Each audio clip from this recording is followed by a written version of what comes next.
Players having any control in a video game is almost entirely an illusion. Even in the most open-ended titles that proclaim to champion player choice, or RPGs where decisions influence the outcome of the narrative, it's the developers who ultimately control everything. It makes for a strange, unspoken relationship between the people who author the content and those who are engaging with it, which can be directly manipulated in the name of a gut-punch plot twist. Iconic games like BioShock tricked players into thinking heroes were villains and villains were heroes, but there are plenty of examples where releases tricked you into becoming the bad guy.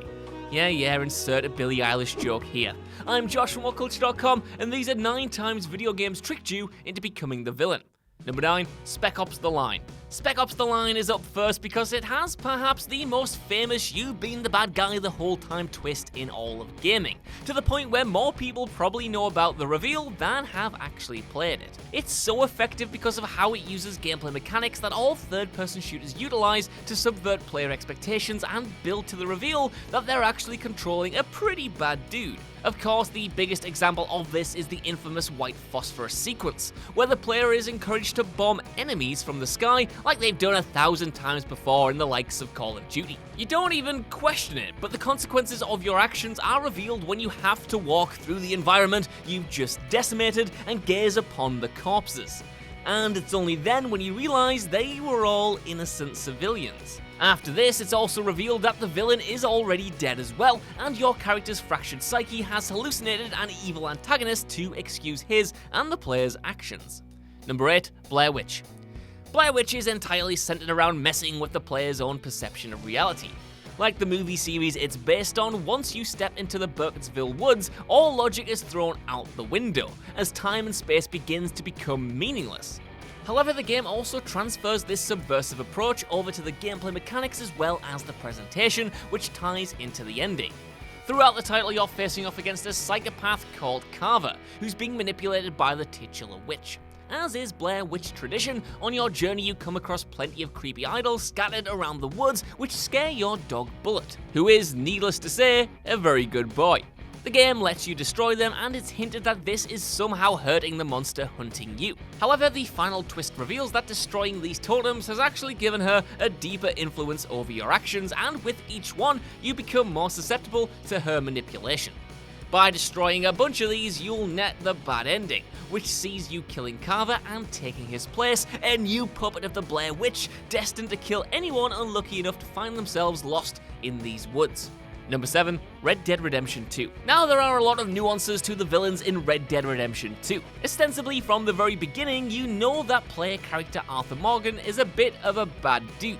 After all, he spent his entire life in an outlaw gang where robbing, killing, and fighting pretty much make up all of his qualifications. But his posse does have a moral code. They're not quite Robin Hood's band of merry men stealing from the rich and giving to the poor or anything, but Arthur has heart and won't indiscriminately murder innocents or ruin their lives. That is, if he's aware of it anyway. The trouble with Arthur, and the player is complicit in this as well, is that he doesn't really question the jobs he's given.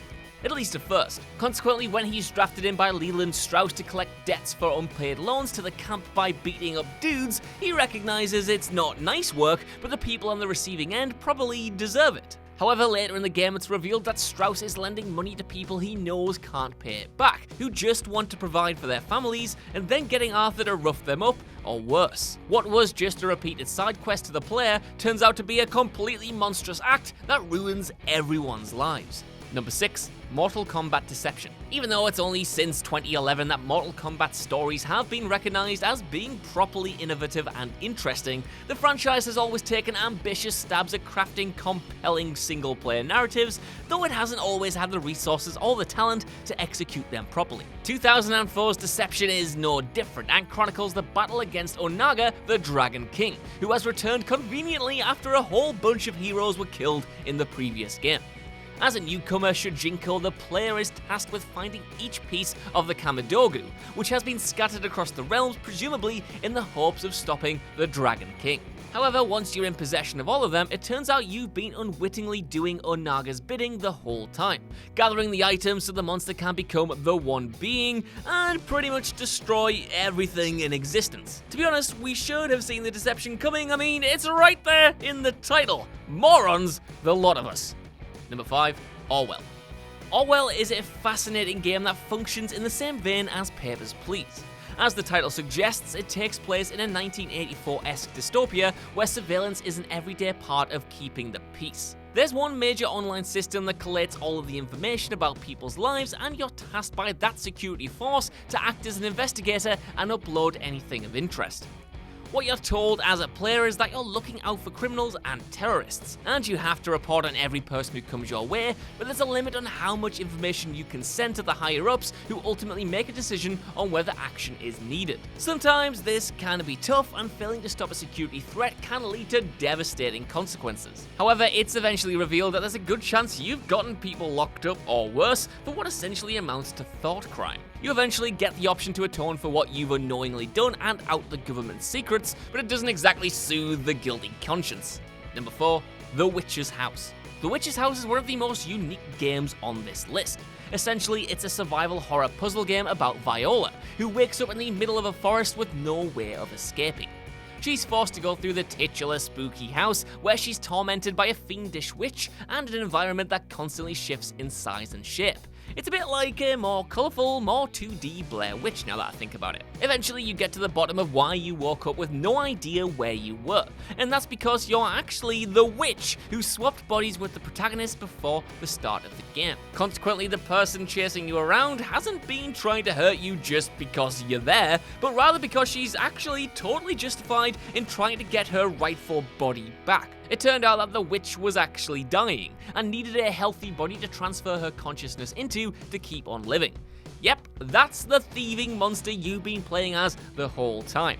Number 3, Shadow of the Colossus.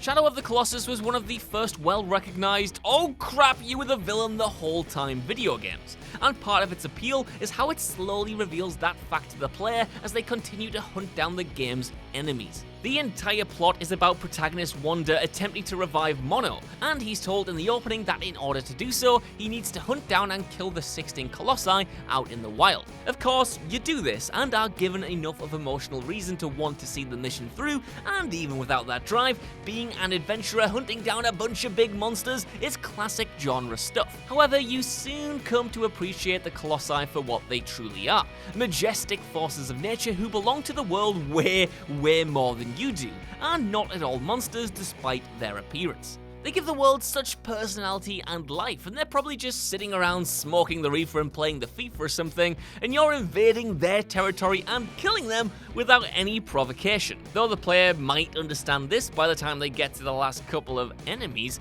Wanda being the bad guy is cemented in the final sequence, where it's revealed that he's been manipulated by an evil force right from the start. Number 2, Crackdown.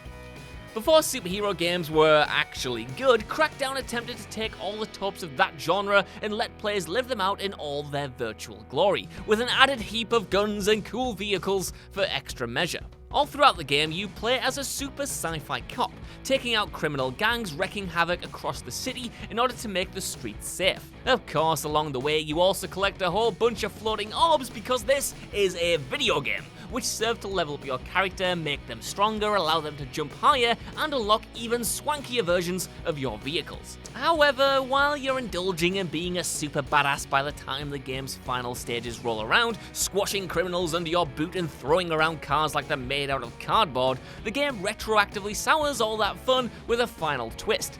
Because once you've killed all the mob bosses, it's revealed that the organization you work for is the true evil, and even funded the criminals in order to perpetuate strong armed violence on the streets. Skills for kills, agent. Skills for kills. Number 1, Dark Souls. Now, there's no one right or wrong answer to Dark Souls' ambiguous plot, but one prevailing theory about the chosen undead's final act posits that the supposed good ending is actually the evil outcome. All the way through the game, your task is to reignite the first flame and continue the dying age of fire. It seems justified. Everyone tells you this is your destiny, and the alternative is the Age of Dark, which just sounds pretty sinister, doesn't it? However, it's argued that this destiny is just total manipulation manipulation to get someone like you to perpetuate a dying age that only benefits the old gods who can claw onto their positions of power for a little while longer. The fact so many other undead subjects are supposedly also the chosen one, that Anno Londo's light is a lie, and that Guinevere is an illusion all apparently serve to manipulate you into not questioning your goal. The smoking gun though is that the Age of Dark is rumoured to go by another name. The Age of Man. Obviously, you being a human and all, that's probably the age you should be wanting to bring about. Instead, you're fooled into believing that continuing a dying era, which can only happen after subjecting yourself to eternal torture no less, is the right thing to do for the world, when in reality it probably benefits virtually nobody now that I think about it. Jim Sterling summed this theory up very eloquently in a recent Jimquisition video, so you should absolutely check that out for a deeper dive. It's really good and really enlightening and sheds new light on a game we might all have been playing wrong. So that's our list. I want to know what you guys think down in the comments below. Did these games take you by surprise when you realized actually you might have been the villain the entire time? And while you're down there, could you give us a like, share, subscribe, and head over to WhatCulture.com for more lists and news like this every single day. Even if you don't, though, I've been Josh. Thank you for watching, and I'll see you soon.